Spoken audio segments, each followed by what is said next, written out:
शेतकरी मित्रांनो नमस्कार.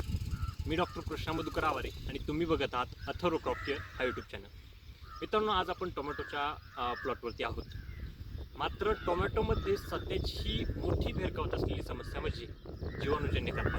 त्यालाच आपण झॅन्थोमोनास ऑक्झिनोपोडीज असं म्हणत असतो. टोमॅटो ह्या पिकावरती किंवा भाजीपाला पिकामध्ये झॅन्थोमोनास ऑक्झिनोपोडीज ही स्पीसीज आपल्याला दिसत असते. ही आपल्याला कॉजल ऑर्गॅनिक दिसत असतो. मात्र द्राक्ष शेतीमध्ये आपल्याला झॅन्थोमोनास कॉम्पेस्टेटिक हा आपल्याला मोठ्या प्रमाणात ही जी काही स्पीसीज आहे किंवा ही जी काही कॉजल ऑर्गॅनिझम आहे तो आपल्याला दिसत असतो. मित्रांनो, सुरुवातीच्या काळामध्ये जर जीवाणूजन्य करपा आला तर जीवाणूजन्य करपाच्या नियंत्रणासाठी आपण सुरुवातीच्या काळामध्ये लगेच अँटीबायोटिकच्या फवारणी घेत असतो.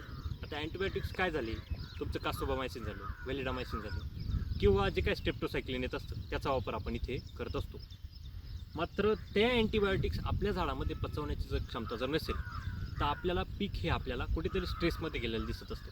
त्याच्यामुळे सुरुवातीच्या काळामध्ये आपल्याला नियंत्रण करण्यासाठी चांगल्या प्रकारचे बुरशीनाशक घेणं गरजेचं असतं, जेणेकरून तो करपा जे काही इन्फेक्शन झालेलं आहे ते जागावरती आपल्याला कुठेतरी नियंत्रण दिसेल. मग अशा नियंत्रणासाठी आपल्याला काय करायचं आहे, तुम्ही कॉन्टॉपचा देखील वापर इथे चांगल्या प्रकारे करू शकता, कॉपरचा वापर करू शकता, स्कोअरचा वापर तिथं करू शकता, कुमानचा वापर करू शकता. त्याचप्रमाणे स्कोअर कुमान हे बेस्ट कॉम्बिनेशन झाली, वेस्पा कुमान हे बेस्ट कॉम्बिनेशन झाली. त्याचप्रमाणे कर्जतचा वापर तिथं चांगल्या स्वरूपामध्ये करू शकता. कर्जत देखील हे बुरशीनाशक अगदी चांगले आहे. जर सुरुवातीच्या काळामध्ये जीवाणूजन्य करपा जर दिसला तर तुम्ही कॉन्टॉपचे जर 2 फवारणी जर घेतल्या तर तिथे तुम्हाला चांगले नियंत्रण आलेले दिसेल. आता बऱ्याचशा विभागामध्ये अडचणी काय येत आहेत, ज्या काही नवीन व्हरायटी आलेल्या आहेत या हायली प्रोडक्टिव्ह व्हरायटी आहेत आणि अशा हायली प्रोडक्टिव्ह व्हरायटी असल्यामुळे कुठेतरी आपल्याला त्याचा एक दुसरी बाजू आपल्याला करप्याला किंवा इतर दुसऱ्या रोगाला लवकर बळी पडताना दिसत आहे. आता आर्यमानचं जर उदाहरण बघितलं तर आर्यमान ही गेरव्याला आपल्याला लवकर गेरवा तिच्यावरती आलेला ऑब्झर्व होत असतो. तसंच 2048 झालं, 2174 झालं.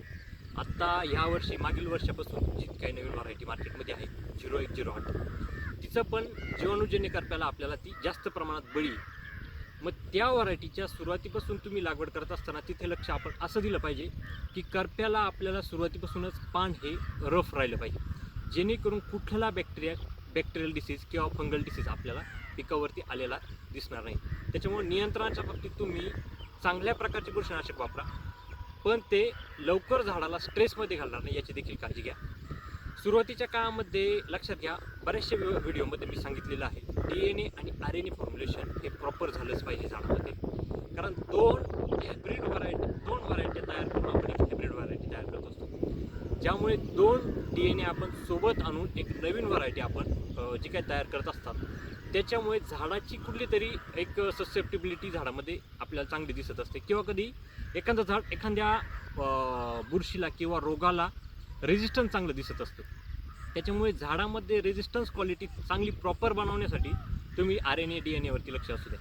त्याचप्रमाणे झाड थोडं मोठं झालं का मग तिथे तुम्ही कोनिका, कॉपर स्ट्रेप्टो झालं, कासोबामायसिन झालं, कोसाईड कासोबामायसिन झालं याची फवारणी घ्या, जेणेकरून जीवाणूजन्य करपा आपल्याला थांबवता येईल. मित्रांनो, टोमॅटो शेतीमध्ये पाऊस जास्त असल्यामुळे समस्या ह्या जास्त आहे, पण त्या समस्यांना प्रॉपर नियंत्रण ठेवण्यासाठी तुमचा प्लॉट आजच अथर्व क्रॉप केअरकडे रजिस्टर करून घ्या, जेणेकरून तुम्हाला एक प्रॉपर गायडन्स मिळेल आणि आपले प्लॉट चांगले बनतील. चला तर मग शेतकरी मित्रांनो, धन्यवाद.